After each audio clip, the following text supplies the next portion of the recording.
afternoon too, right? Good morning for some, good afternoon for the other ones. Okay, so 3 p.m. Central European, I don't remember all the CEST time in Brazil is 10 a.m. Welcome everybody to this NGIN talk about data, agriculture, and the flying farmer. I'm Anna Carolina Zimmerman. I'm your hostess today. I am part of the NGIN network and NGIN ambassador. For those who not know yet, NGIN is the Next Generation Ag Impact Network, which is a coalition made by youth for youth. And I'm very happy to host this event with you today. So a few housekeeping insights. You're more than welcome to open your camera so we can keep this conversation going. You are, please, if you're not speaking, please mute yourself. At the end, we're going to have some times for Q&A as well. So if you have a question, please state that question on the chat or raise your hand. Today, we're going to have a really nice time together. The world of agriculture and the way we're producing is experiencing major transformation. The challenges are great, but we are also, we have some opportunities coming with the solutions, big and small, global and local. We know more of the soil we work, more about the effects of weather, inputs, pests, and more. We collect data with our smartphones, sensors, drones, land machinery, with almost every moment we're spending in the field. Big data, AI, and blockchain have found their way into the way we produce. That is the very basis of our existence, food. And yet we're still fully figured out how to best put all the new knowledge to good use against climate change, biodiversity loss, water scarcity, and the emissions, the GHG emissions. So we're gonna talk to a few change makers who are actually actively working with digital technologies and transforming the food system. So first, I would like to give the first keynote speech, Femi Adekoya, which is entrepreneur, he's from Nigeria, an agritech founder and agripreneur, Nigerian drone farming influencer, NGIN photo competition winner of 2022. Please, Femi, you're more than welcome to take the floor. The floor is yours. Awesome, thank you so much, Anna. I am very delighted. Let me quickly share my screen so we enjoy a moment. Okay.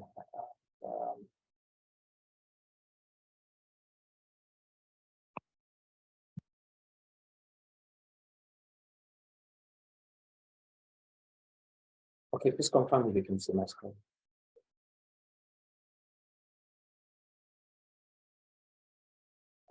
I want to believe you can see my screen, so I can just proceed.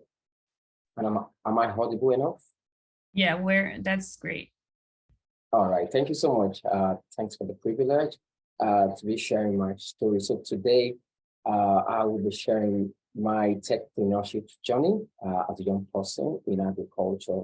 And I want to thank again the Next Generation Ag Impact Network, NGIN, and especially to Nelly, a wonderful person, for this opportunity on the leadership board of NGIN. So my name is Femi Adekoya, and people know me as a flying farmer. By the way, as you can see, that's my picture on the screen. I have no wings. You know, I do not fly literally. However, I fly in agriculture as a young person and with technology. So I am a techpreneur. So a little bit about me. I am actually born in a community called Mushin in Lagos, which is actually an urban environment. This is the Lagos map, kind of a vector map of Lagos by the left. And if you see that Mushin is actually from Dokulet imagery, it's actually densely populated, and you wonder what is agriculture. So you wonder what is agriculture doing over there. I'm hearing some echo. Yes, ma'am. All right. So for me, agriculture, well,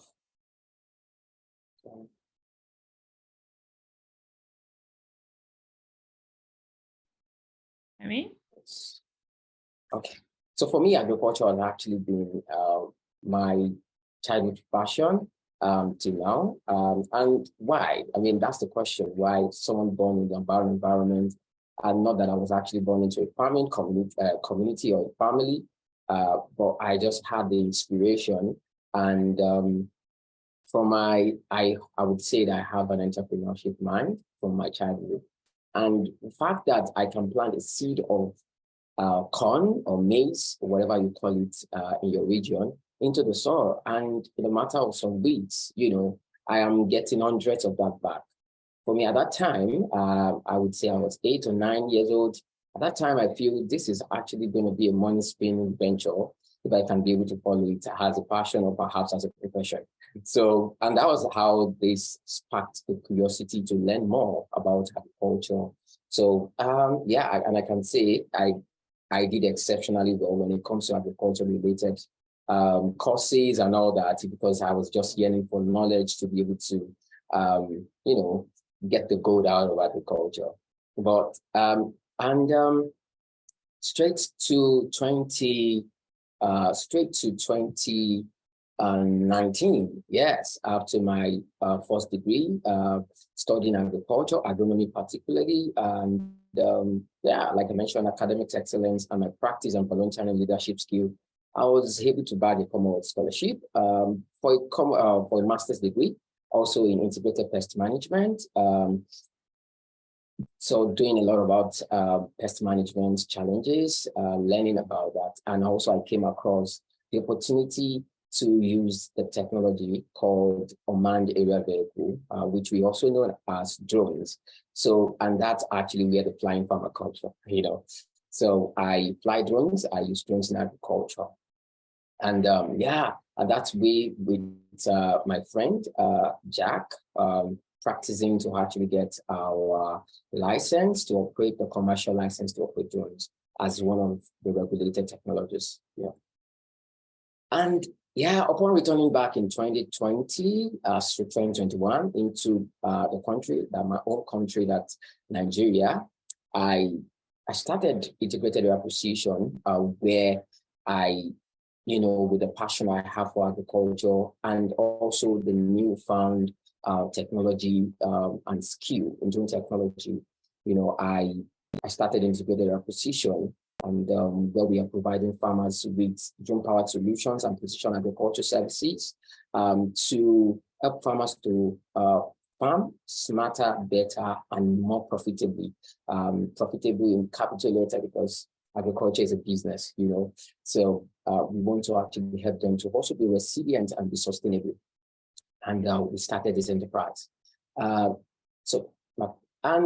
Yeah, thus far, since 2020 till now, we've been able to achieve quite a bit of, I mean, if you can say we are flying with drones, and we are actually, as a young person flying in agriculture, I received the Precision Agriculture Award in Africa in 2022, last year, December.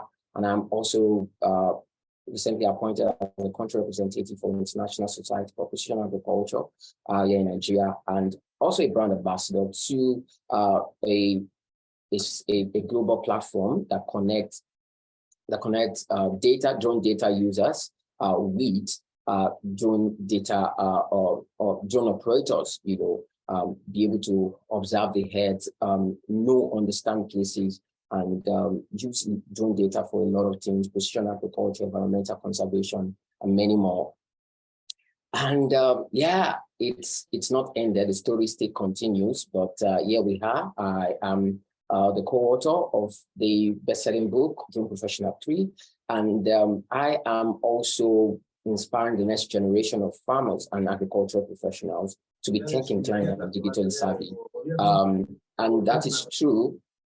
And that is through Precision Feed Academy. That is actually where I have a vision to actually raise youth, despite their background, or regardless the background or the economic status, to be digitally savvy contributing to sustainable and equitable community development of their communities through technological innovations. So thank you very much. I'll wait for your questions. Thank you, Femi. It was very inspiring, especially for the next generation. We're speaking with the next generation of farmers as well. If you have any questions for Femi, please write down in the chat. We're going to have an opportunity later to ask him these questions. Now, moving on, we're having John Kamara.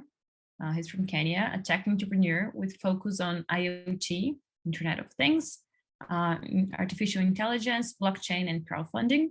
20 plus years in experience in new market acquisitions in Europe, America, Asia, and Africa. Areas of work, there are finance, agriculture, health, education, gaming, and startups. So John, please welcome for our second welcome for this. The floor is yours. I think over to the John. Sorry? Hi.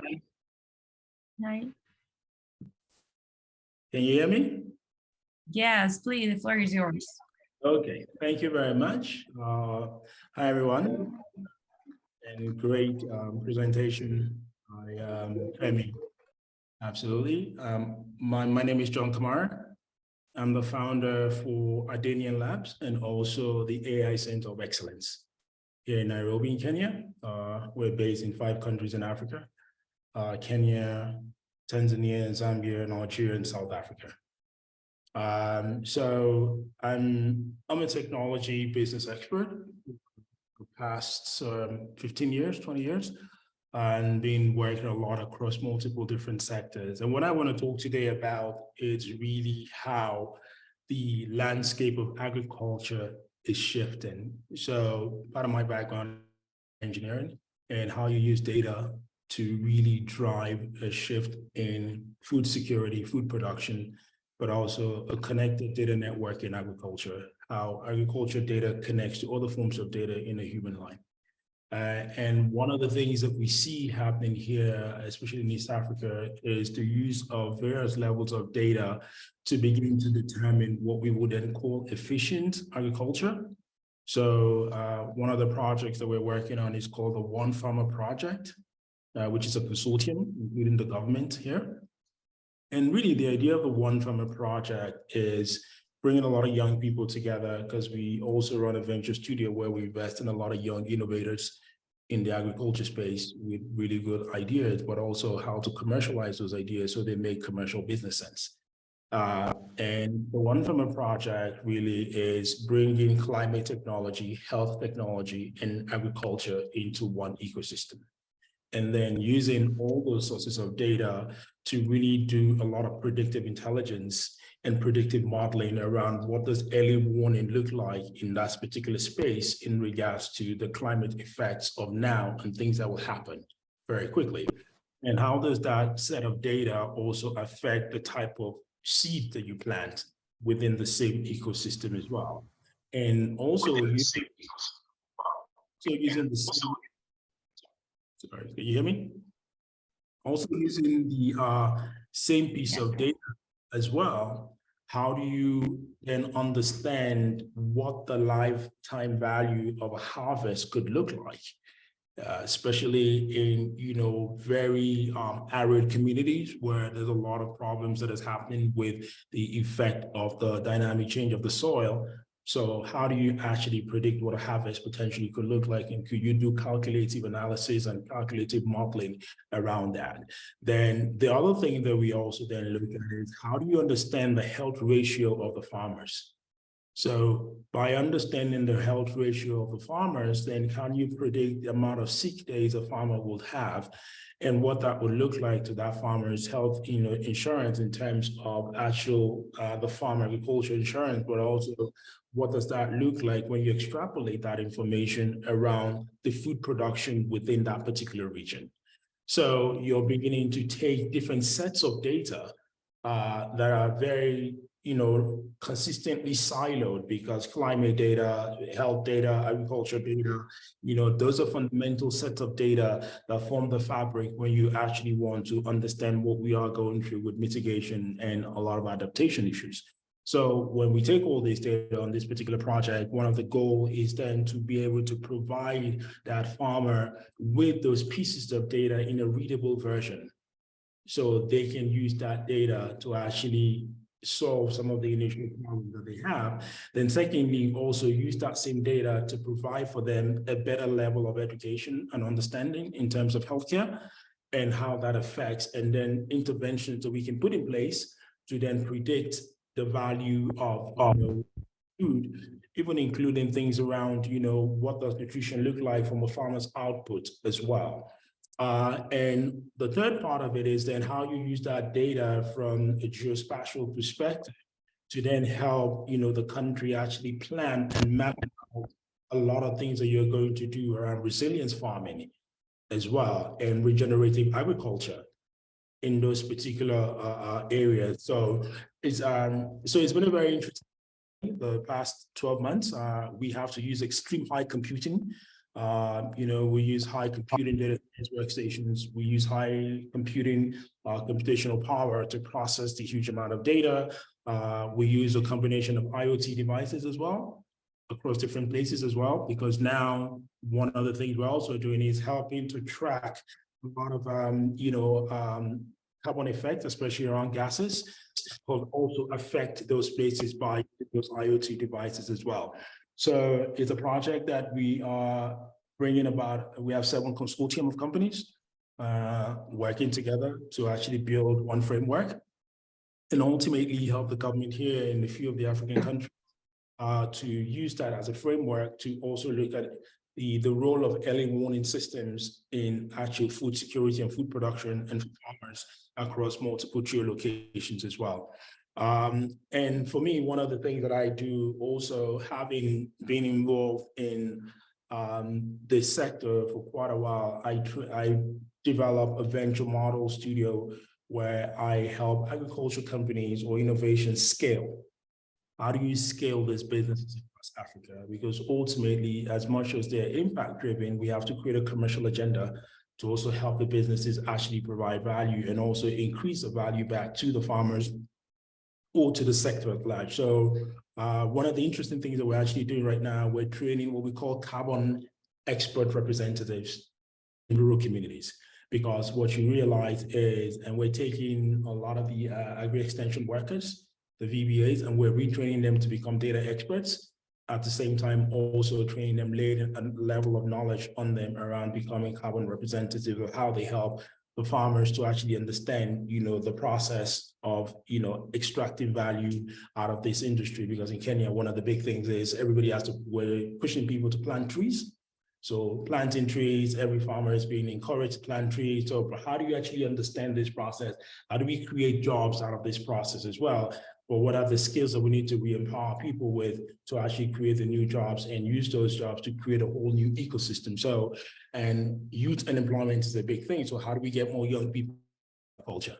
So how do we find different types of jobs that also get young people into agriculture? So what we then call qualitative human capital in the agriculture space. So how you build qualitative human capital in that space in rural communities that then support the infrastructure of the farmers, and then obviously support the infrastructure of the agri-processors, but ultimately, the top layer infrastructure to conduit down, and then use those same people, as I started in the beginning, to connect healthcare, climate, and agriculture. So they become an ecosystem to themselves, and you can build a network around that. And one of the interesting things is then building out this network database across Africa, where you now connect, and then you do what you then call a partnership model, where businesses within the network can actually leverage each other to create partnership solutions. So I'm a farmer, I'm a processor, I'm an input supplier. What is all these data sets saying to each other, and where can we fill the gaps, and what are the individuals that we use? So that is another interesting thing that I work with a lot of young people, quite a few hundred of them across East Africa, re-engineering the thought process of what the future of farming looks like. And when you then layer things around blockchain, we are working on a project around track and trace, traceability, and using that track and trace to then create a tokenized economy where the first pilot where farmers can actually access to finance in that tokenized economy via a DeFi model at a very minimal or extremely low rate, because we can exchange that for offset of energy in a climate market. So the farmer actually doesn't owe any money, but we're actually able to bring in. So these are the three projects that are sort of like keep me awake at night in the space. And it's been quite interesting, especially starting it at the very rural community levels, to see obviously the challenges that are involved in adopting new technology. And the goal is really to not layer new technology on the farmers or the agricultural ecosystem itself, but use the new technology as an enhancer. So people don't necessarily have to think, oh, how do I use IoT devices? That's not the point. Or how do I no, you don't have to become a data, but the tools that you use by default, if there is a philosophy called PDI, which is people, data, infrastructure. IDP model, which is infrastructure, data, and people. People are the most important thing in any change scenario, especially with smart technology. If you do not get the people right, it doesn't matter what infrastructure you build or how many, you will always have a problem. But if you switch the model to the people being the centerpiece of that particular ecosystem, then a lot of the technology itself will be adopted, but without the person necessarily worrying about what is the technology that I'm adopting. So by default, you can build Web3 models on top of a lot of these value chains without necessarily disrupting the person's, mentality around, worrying about how do I use AI or how do I use blockchain. So that is a lot of work that we do, especially in the AI space as well, and building the data infrastructure layer where you're also able to use that same data infrastructure to then build models that help us predict, digital twin cities of what farms could look like in the future. So when you build that digital twin city, you can then repurpose it and say, okay, this is the interventions we need to make. And you can also, within the digital twin city, you can actually model so many different scenarios. What does a storm look like in this digital twin city when it happens? And I can then tell you almost categorically what the impact would look like in a real life scenario. And if you combine that with the early warning system, then you begin to help farmers. And my core belief is, I believe more in mitigation than adaptation.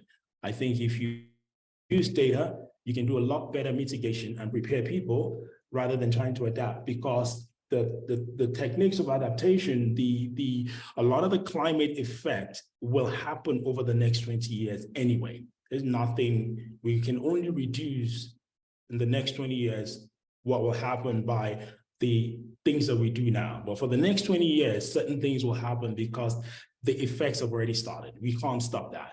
So how do we mitigate that while we're trying to readapt? So those are the things that we do, and really excited to sort of like see how we empower a lot more young people across the value chains that we work with to look at agriculture as one of the most exciting industries for a transformational change in agriculture. So I champion a lot of youth in agriculture projects. Thank you very much, John. I think it was very inspiring when you said we should put people at the center of the ecosystem, and after think about infrastructure and data, but they also need to come together. Thank you for your keynote. We're going to move on with Valerie Bizier. She's from Canada and also Italy. She's a senior statistician. Sorry, today I'm a bit of tongue twist. She's working with the statistics, governance, and quality assurance at FAO. And today she's going to talk about a statistician's perspective, the role of the FAO in fully leveraging the potentials of digital agriculture. Thank you very much for coming today, and the floor is yours. Thank you, Anna, and good morning, good evening, good afternoon, everyone, depending where we are, and congratulations on the first two speakers about the inspiring work you're doing. To begin with, maybe I'll start with the role of FAO in terms of digital agriculture. So first of all, I would like to mention that promoting the adoption and use of digital technology to facilitate the transformation towards inclusive and sustainable agri-food system is among FAO 20 priority program area of the organization. So it's quite important for us. And we are basically positioning ourselves in several areas related with digital agriculture.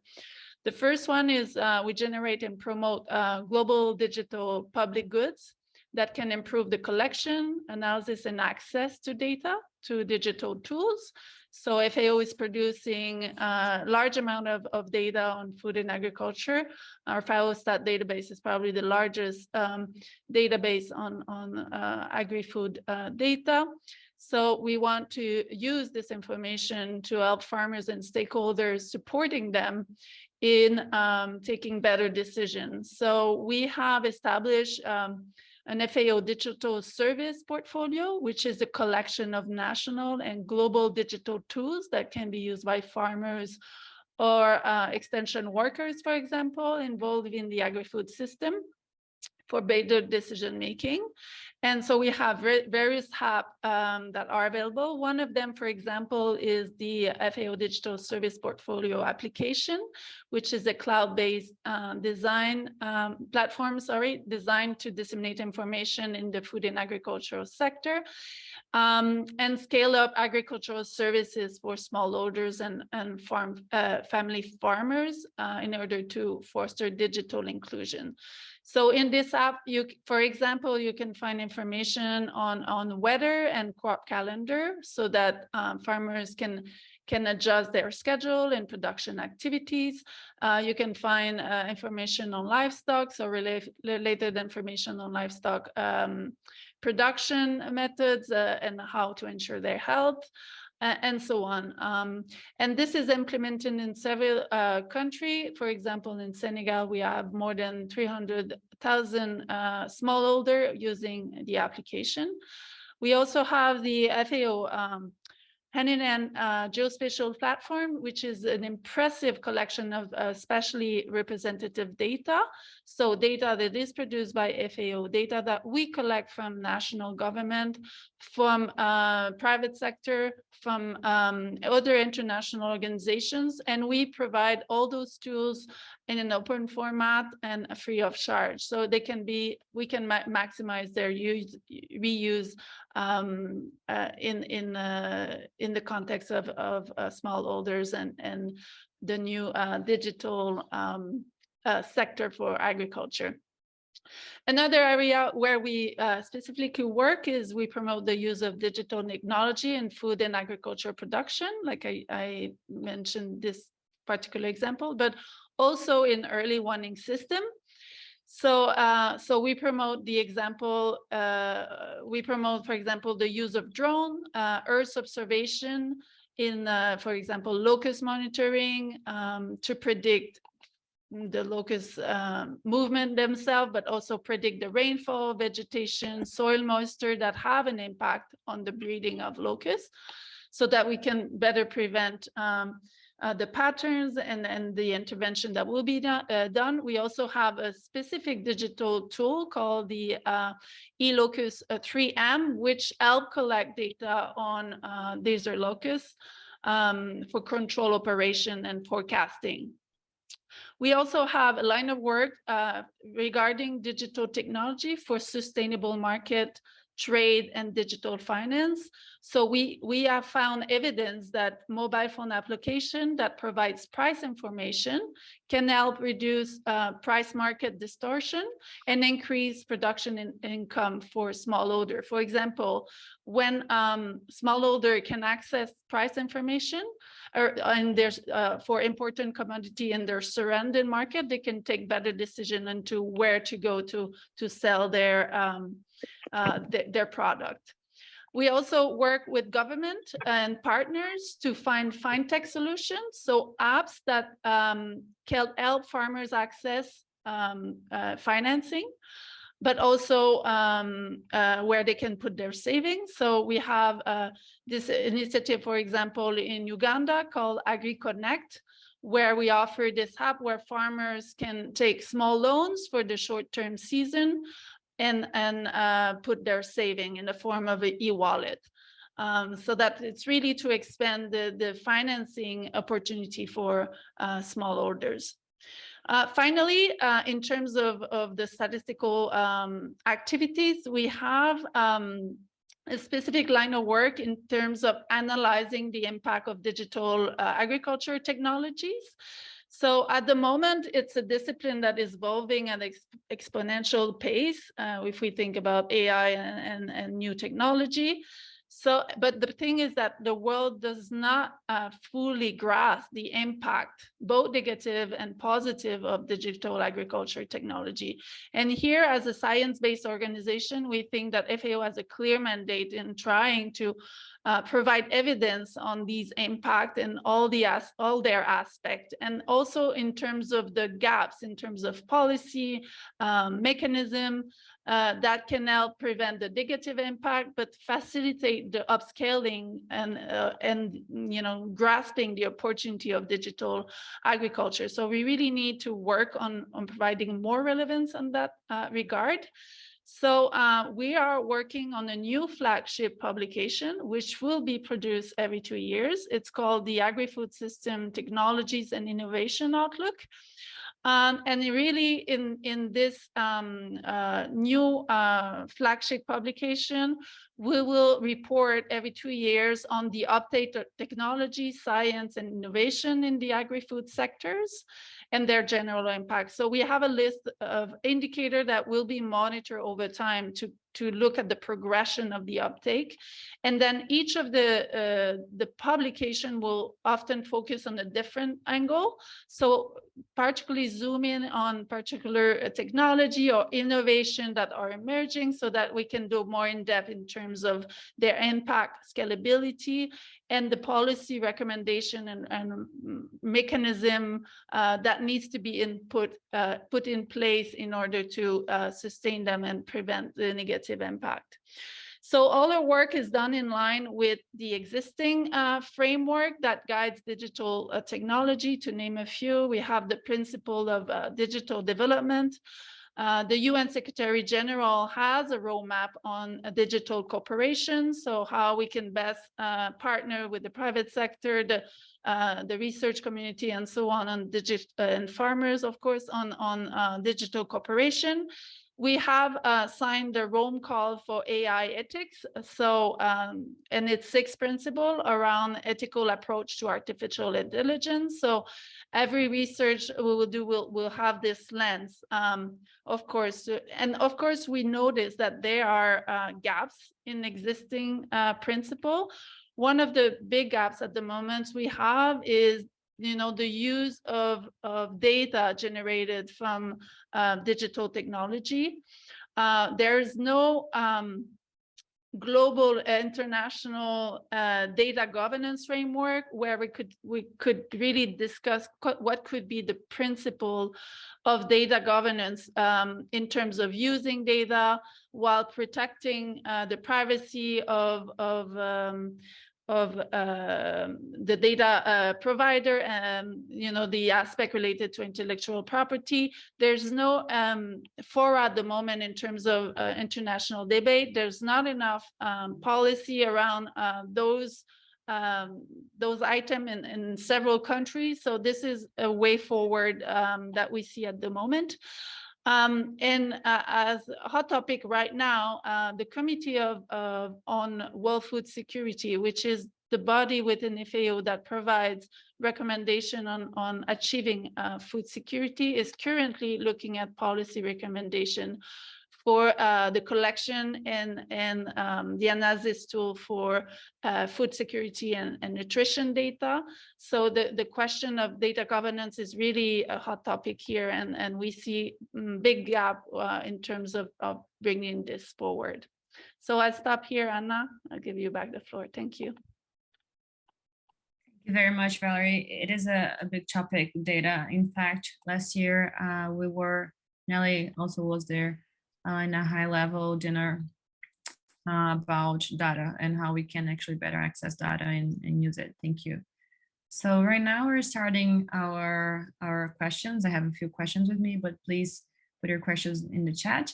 And then we're going to start with Alice Alcântara, my colleague from Brazil.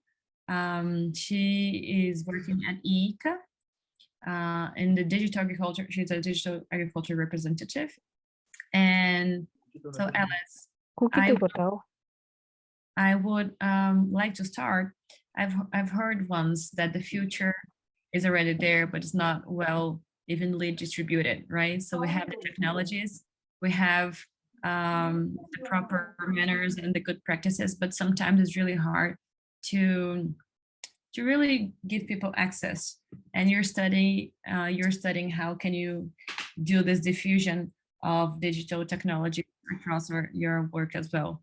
Could you comment on that, please? Oh, yes. So good morning, everyone. Well, I'm Alice. I'm a digital agriculture enthusiast. I support the digitalization of agri-foods program at ICA, the Inter-American Institute for Agriculture. And I'll bring a little bit of the Latin American perspective here. I've been working with digital transformation in agriculture for over a year now, mapping digital agriculture policy, mapping what countries are doing to create an institutional space for transformation. And we know most countries over here depend on agriculture, economically speaking. So yeah, new technologies have the potential to offer consumers greater transparency into how food is produced, connecting producers and consumers in a very innovative way. And it can increase productivity and facilitate farmers' access to information and to markets. Now there is online marketing, online platform, an example of it. And well, it can provide data, as John and Valerie were saying just now, and data is extremely important. One has to think that all these comes at a cost, and sometimes the producers, especially the small ones, don't have enough means to pay for this transformation into the services. So, and it is more than that, because sometimes there is no institutional support, lack of infrastructure, I mean, of connectivity. In Brazil, for example, I guess only 30% of the rural areas in Brazil has access to internet. And it doesn't mean it's good internet. And we are very advanced in that matter, actually. Other countries in the region are very behind. And there is the issue, which is maybe one of the most important here. There is digital education. There is a lot of distrust, because producers need to learn how to use the new technologies, especially the older ones. And it can accentuate inequalities, accelerate exclusion of workers because of their age. So what we are trying to do here in ICA, in our program, is to raise awareness and support the construction of institutions and policy initiatives for digitalization, and detecting and disseminate successful digital solutions and experience, and help develop adapted solutions. For example, right now is taking place here in Costa Rica, the Digital Agriculture Week. It's an ICA initiative to construct a space in which key actors propose ideas and coordinate actions to promote the digital transformation of agriculture in the Americas. We opened a call for agritechs, and more than 77 apply, and 50 are here, were choose to be here so they can present their solutions and listen to experts and international organizations, the programs that those organizations are doing, like, for example, what Valerie was saying. And they are learning how to get financing, and especially the most important point here that we can hear from them, the challenges faced, and we can learn how to proceed and where the states should intervene, should step in. So that's our role here. We can help the states in America to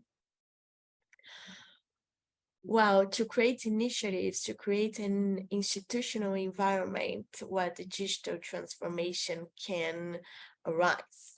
So it's basically that. Thank you.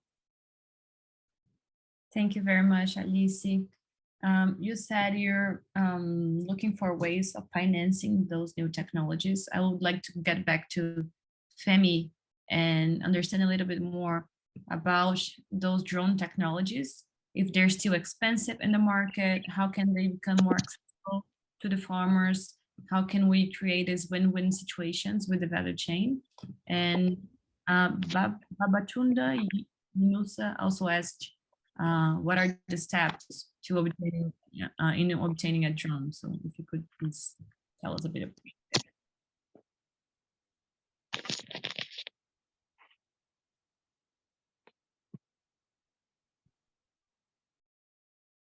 Femi, are you with us? Oh yes, I can hear you now. Okay, good. Did you hear my question? Oh no, it's fine. No problem. Here we go again. I'm asking you, if drone technology is still expensive in the market, how can we make them more accessible to the farmers? Babatunda Inusa also asked you, what are the steps in obtaining a drone? And how can we create these win-win situations to the value chain? So what are the first steps into obtaining a drone and to make it more accessible? Okay, so I will take the question one is after the order, and I guess I can be able to just reply to that. So as regards drone being expensive, expenses is relative, and truly in the context of developing country like mine and where I am working from, I mean, I'm 7, it is quite a bit expensive. And the question is how to make it accessible. Yes, and also as a pioneer, trying to spearhead the use of drone technology, and they are seeing to the adoption of this technology. Some of the ways that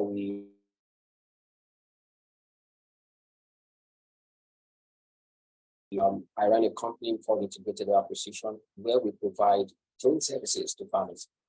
So, and both commercial, I mean, large older industrial growers, and also smallholder farmers. So these smallholder farmers do not necessarily need to buy a drone, but they can actually employ the service of drone service provider to be able to achieve their goal. And also, there is a need for training and capacity building. Like I said, that we provide these services. And one of our vision is to actually develop this technology adoption to the point that we can be able to have for farmers access, sort of like an Uber for drone, where farmer anywhere in Nigeria, anywhere in Africa can just have a click of a button, request for a drone service, request for a drone operator to come around, to help them take data or perform some particular farm operation on their field, So before we get to that, we need to actually have more drone operators, for farmers to begin to access the services or drone services or whatever manner they may need it. So we are training youth to become drone operators, drone technicians, in such that we can be able to build local capacity and also local content. We are now taking initiative to assemble our agricultural drones here in Nigeria. So we believe that these steps will ensure that drones are available to the farmers. And also with the step of assembling our drone technology here, we are kind of like reducing the cost of acquisition. okay, the cost of acquisition, like you said, it is relatively expensive looking at our economic or the cost of living farmers. And also, government is not actually out of this at all. You know, the government needs to support entrepreneurs, youth particularly, because that is actually, we are actually the power bank of innovation and solution. So the government needs to provide subsidies, subsidies and also financial aid to ensure that farmers have access to this drone, either to service providers to buy more drones, or perhaps directly to the farmers to be able to have the services subsidized or the technology itself subsidized. So we can actually have that. And also, I believe so much in collaboration. Collaboration. So we are also collaborating. For example, my company, for example, we believe in collaboration with agricultural inputs, manufacturers, marketers, to be able to reach farmers, and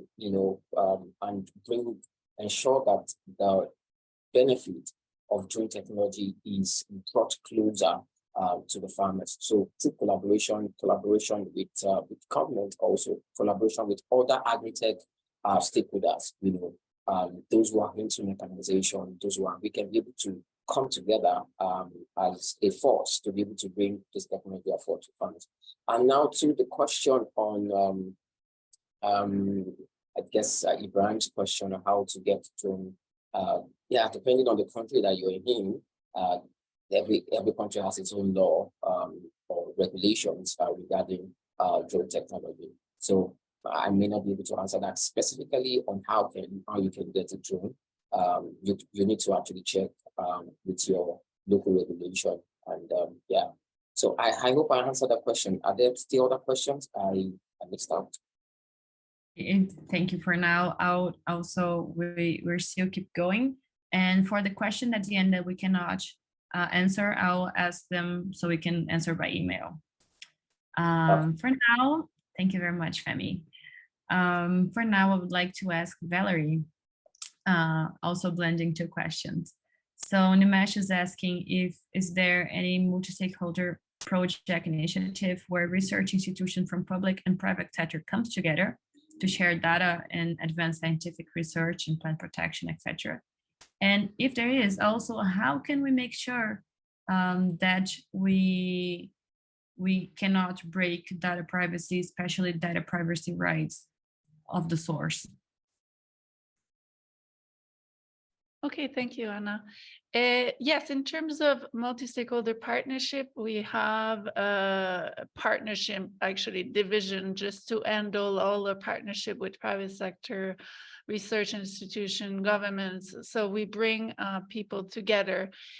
Of course, I mean, the line of research depends on our program of work. So maybe we could communicate after this. I'll leave maybe my email in the chat, and we can discuss opportunities, or at least I can put you in contact with our partnership division here. But yes, definitely we work in partnership all the time. In terms of conflict of interest around data and how to protect data privacy while allowing for the best benefit of these data. Here, what we need to do is to maximize the data generated by the digital world by making sure that the data generated as open as possible while closed as necessary. So what we want is, okay, we know at the moment the data that are generated are data from the farmers, but they sometimes they're concentrated in the end of few data provider data that have actually the intellectual property right of these data. When you think about big companies that are at the top of the technology, that all the data that is generated by this technology belongs to them according to intellectual property right at the moment. So it has this big discussion on data ownership. So by really advocating for this data to be as open as possible while ensuring that the the privacy is sufficiently protected of the ones that provide it. I think this is where we maximize the benefit. But how can we do this? So first of all, we should ensure that when this company or these technologies are collecting data, that the people that provide this data are fully aware of the data that is collected so that they can provide their informed consent about the data they provide and how it's going to be used. So that's a key element of data protection policies and law at the moment. We need to make sure that confidential and sensitive data that are collected are sufficiently protected in terms of security. So IT security, but also more operational security, physical security, so that we avoid a data breach. And of course, in terms of making the data available, so we have statistical, methods to really apply confidentiality protection measure to the data. So we're working in FAO. We do that all the time. We have a catalog of microdata that are based on very personal information, and for which we have applied confidentiality measure to protect the data, so that we have microdata available that are not sensitive or confidential, but that can still be used at a very detailed level. And also, we need to make sure that the privately owned data is accessible. And this is where we're missing a little bit the policy and the private sector at the moment. The only way we can access the data is through partnership.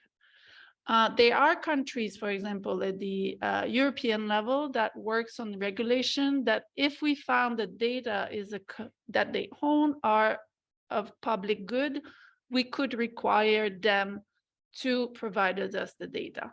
So this is quite important, because if this happen, or if we manage to find a way to have a very good partnership with the private sector where they can provide us the data, then we can establish this data trust. So this platform of data where the data could be accessed by the user under certain condition, so that the use of the data do not harm, or discriminate, or increase inequality. So, I mean, this is the way to go, to try to open as much as possible while having the data as close as necessary. So I'll stop here. Thank you. Thank you very much, Valerie. I'd like to ask if Praise Babajide wants to ask the question, to open your mic, or I can also ask your question to John. Are you there? Good afternoon, ma'am. Okay, go on. Yes, my name to Mr. John. Hello. Yes, Can you go hear on. me? Can you hear you? Yes, so you said you were involved in the sector in agriculture. I don't know if I'm still audible. Yeah, Hello? you said. I hear you. Okay, so I wanted to ask how you were able to, first of all, get farmers to use your devices, because we're in this stage where, the farmers are used to the old means of farming, so they don't really want to, based on the technology. So I wanted to ask how you were able to make your technology adaptable to the farmers. Okay, good question. So go on, sorry. That's all. Okay, so I don't know if you remember what I was talking about, PDI, people, data, and infrastructure. And this is a concept, a strategy that I have been, deploying across in a lot of conversations. And a lot of it is really based around fact-finding missions, where we understood from a lot of farmers that we try to work with or interview what was their biggest problem in lack of adoption of, technology. And it wasn't the fact that technology is not working or a lot of the things, but it was finding that the farmer, first of all, did not even understand why they should adopt the technology. and what is the value of that technology for them.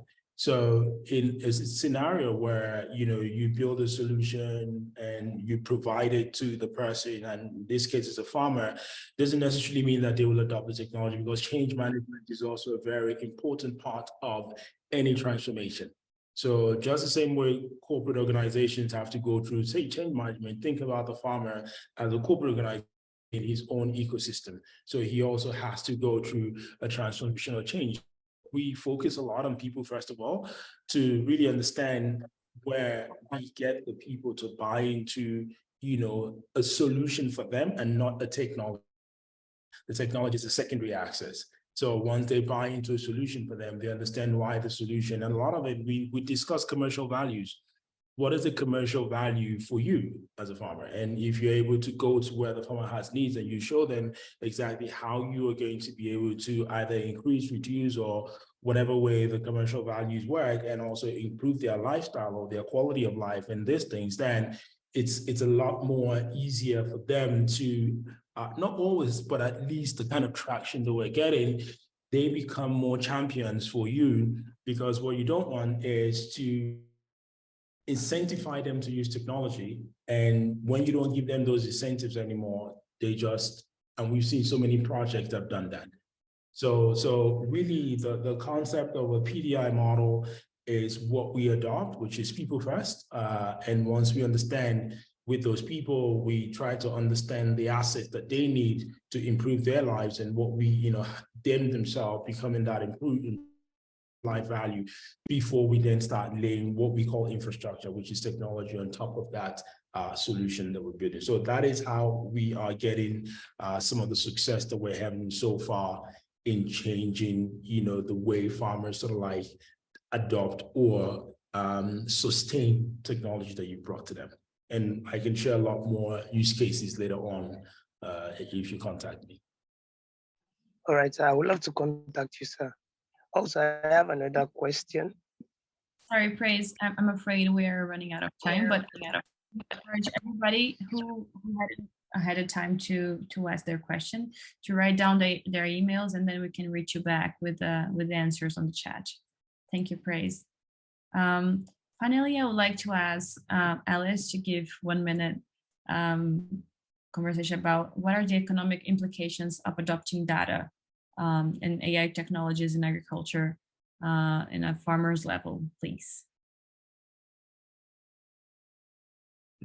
Well, the economic applications, it can sure increase productivity, but well, I guess, especially for the smallholder producer, it can come with, we have to think about the cost of it, because it's expensive for the smallholder producer to change all the way he produces, all the way he connects with people, with the marketing. So maybe, oh, how can I say that? Well, I guess, yeah, we have to think ways to put this producer in a better conditions, so it can be economically and financially viable. What is the word in English for viable here? Well, yeah. Thank you very much, Alice. I understand you can make them more accessible to the market. Yeah. So thank you very much, all of our panelists for today. Thank you everybody for for showing up today. The decisions are made by the people who show up. So by showing up, you show you're protagonists in this team and sharing here with us as well. I'm very honored to be the moderator of today's session. And now I'll let Nella, which is our chairperson, to end the conversation. Thank you, Nella. Thank you so much, Ana Carolina. And sorry, you wanted to say something else. Nimesh is asking me for the picture before we leave, so you can Yeah, just put your cameras on and someone can take the picture. All right, so thank you so much. Thank you for showing up, and thanks to all our expert speakers, individually and collectively as well. Today we learned a lot about the potentials and also the challenges of using data to farm, and it was clear we can produce more efficiently, more sustainably, and ultimately also help farmers and agricultural businesses to create concrete value that contributes to positive livelihoods. We can predict more and better. We can model farming outcomes, extrapolate information, and connect data that has so far been pretty much siloed. So that way we can make knowledge available to farmers to enable them to use their resources better and increase yield and food security, soil quality, carbon storage, minimize water usage, and decrease pest pressures, and so much more. So really, the future looks bright if we set the tracks right and if we put people at the center of the ecosystem. That way, I believe we can disrupt with positive effects. So my call is, let's do it, and let's do it together. Thank you, and I hope to see you all again soon on our next NGIN talk. Thank you.